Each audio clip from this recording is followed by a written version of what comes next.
नमस्कार दोस्तों, मैं हूं आपका आध्यात्मिक दोस्त आचार्य मोहित और वेद सार संसार में आपका स्वागत करता हूं। दोस्तों, आज का हमारा यह वीडियो आपको बहुत ही गोपनीय और रहस्यमय वैदिक उपाय को बतलाने के लिए है, जिसके करने से आप अपनी कुंडली में बनने वाले किसी भी प्रकार के पितृश्राप, पितृ ऋण, पूर्वजों का श्राप या फिर कुंडली में बनने वाले अमावस्या योग का शमन बहुत ही सुगमता से कर सकते हैं।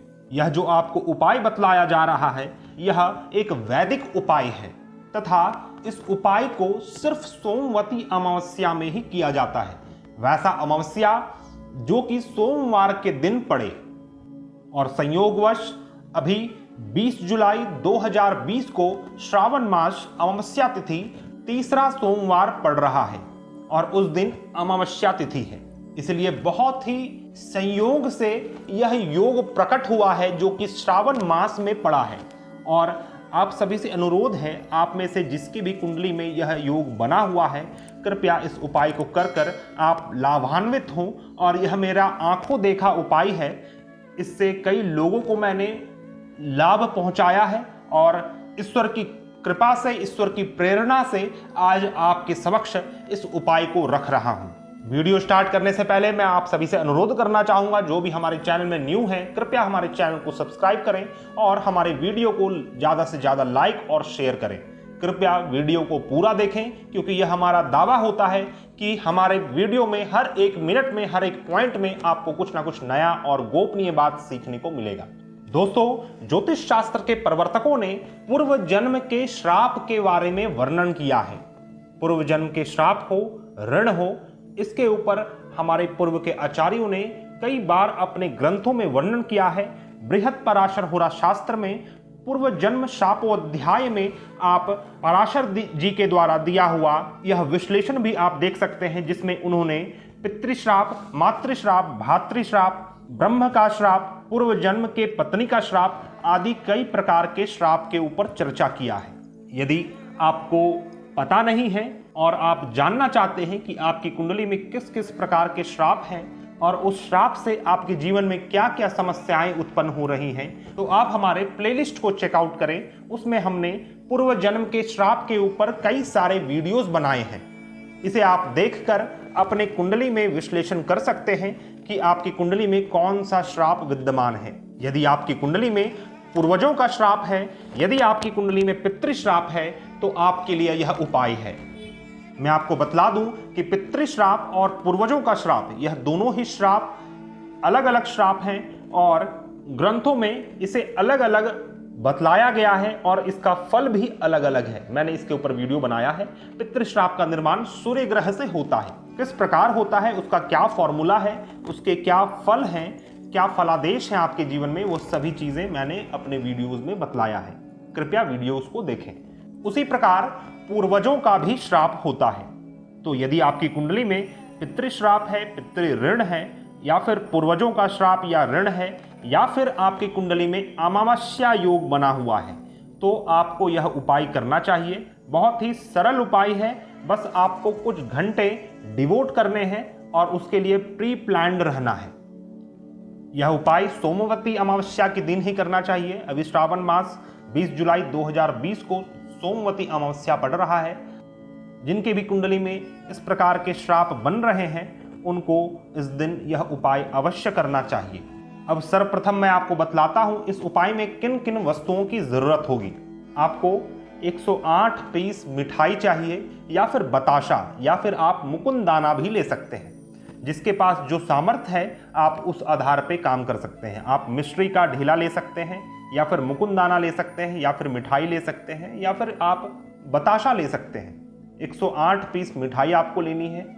2 पीस जनेऊ चाहिए, 1 लोटा शुद्ध जल तथा शुद्ध घी का दीपक और धूप। बस यह 5 वस्तुएं आपको चाहिए। 108 पीस मिठाई, 2 पीस जनेऊ, 1 लोटा शुद्ध जल, शुद्ध घी का दीपक और धूप। इन सभी चीजों का व्यवस्था आपको एक दिन पहले ही करके रख लेना है।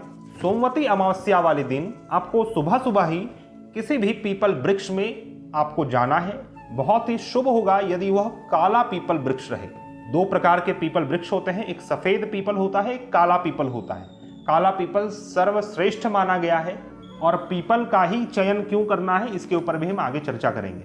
तो आपको वैसा पीपल वृक्ष में सोमवती अमावस्या के दिन सुबह सुबह जाना है। सर्वप्रथम पीपल देव पर शुद्ध जल अर्पित करें तथा एक पीस जनेऊ पीपल देव को अर्पित करें।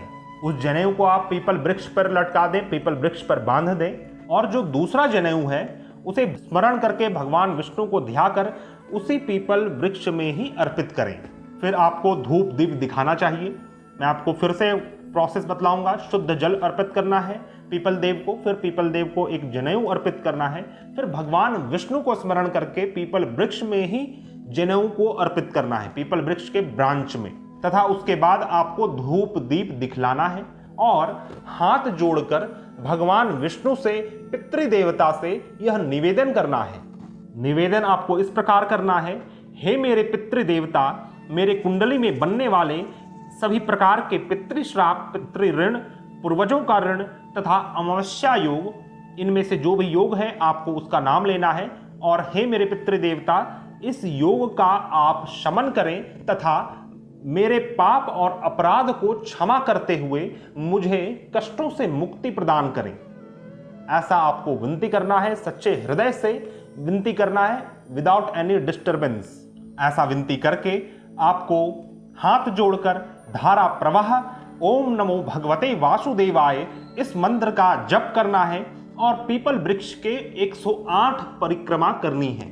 हर एक परिक्रमा में एक मिठाई को आपको पीपल देव को ही अर्पित करना है। जैसे ही आपका एक परिक्रमा कंप्लीट होगा, आप अपनी थैली से, आप अपने किसी थैली में रख लें उस मिठाई को, उस बताशे को, और एक एक मिठाई निकालकर पीपल वृक्ष को अर्पित करते जाएं। ज्यों ही पहला परिक्रमा कंप्लीट हुआ, पहला मिठाई डालें, दूसरा परिक्रमा कंप्लीट हुआ, दूसरा मिठाई डालें। इसलिए आपको मिठाई को एग्जैक्टली गिन कर रख लेना है कि 108 पीस आपके पास मिठाई हो और उस प्रकार से परिक्रमा करके 108 परिक्रमा में सभी मिठाइयों को पीपल देव में ही अर्पित कर देना है। बस यह आपका उपाय आपको सफलता प्रदान करने वाला होगा। 108 परिक्रमा करने के बाद पुनः आपको हाथ जोड़कर भगवान से, भगवान पितृदेव से, भगवान विष्णु से तथा भगवान पीपल देव से आपको क्षमा याचना का निवेदन करना है और वापस आपको घर लौट कर आ जाना है। पीछे आप मुड़कर वापस ना देखें। बिना किसी के टोक लगे, बिना किसी के नजर लगे इस उपाय को कर लेना श्रेष्ठ माना गया है, अधिक सफलता देने वाला माना गया है।